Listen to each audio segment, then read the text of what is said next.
Hello world, this is Random Fix, and today I'm going to be showing you how to fix your TPMS light without having to visit any dealership or workshops and paying any money out of your pocket. So the first thing you want to do is just do a visual around the car. Look at all four tires. See if you can actually see something obvious where it's sitting on the rim or it's dipping.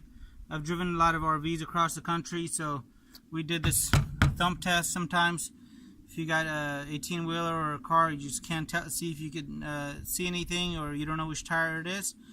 And sometimes this can work. This has hubcaps, but this tire looks good.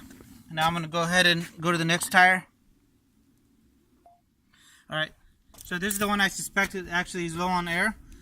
This one sounds a little different when I hit it. And I'm not hitting it too hard with something. You don't want to hit it with a metal object or anything. And if you look at the very bottom here, it's kind of bowing. So I can visually see this tire may be low on air. When I'm checking my tire pressure, I'd like to check all of them and refill them all up to the right specs. While I have the compressor out, I have my handy air compressor here with the hose there.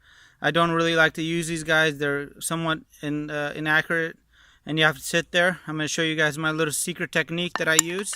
But before we start putting air in tires, we got to know what our correct tire pressure is supposed to be. So on this vehicle, tire pressure is going to be located on the driver's side door. It lets me know that the front should be at 34 pounds of pressure, and then the rear should be at 34 pounds of pressure as well on when it's cold. So you do not want to be driving this vehicle and then check the tire pressure. So I've went ahead and checked the rest of the tires. I have a variety of gauges here, from digital to the old analog ones. And this particular vehicle, the tire pressure is only in the 20s. So it definitely needs some air on this tire. And once I put the air in there, I'm going to go inspect the tire to see if it has any nails or any obvious defects in the tire. So let me show you guys what I do. So I like to use this little slime air compressor. And the good thing with this is once you set the correct PSI in here, you literally just turn it on by pushing this the power button.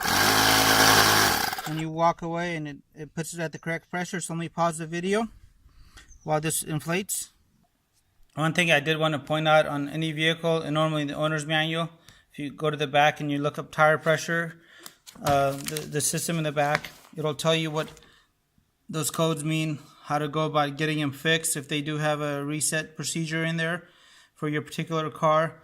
This works for 90% of the vehicles, and while the air is pumping into the tires, let me go ahead and show you some other things. Alright,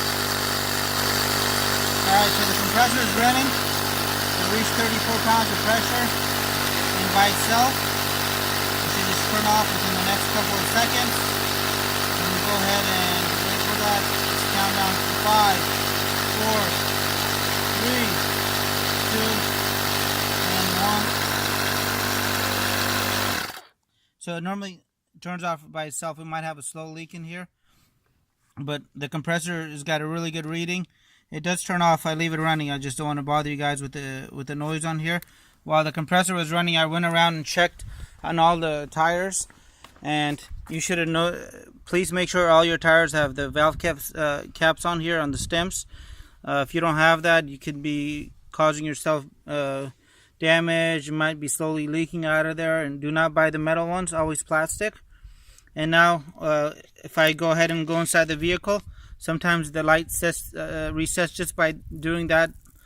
And let's hope that happened. Let me disconnect this compressor,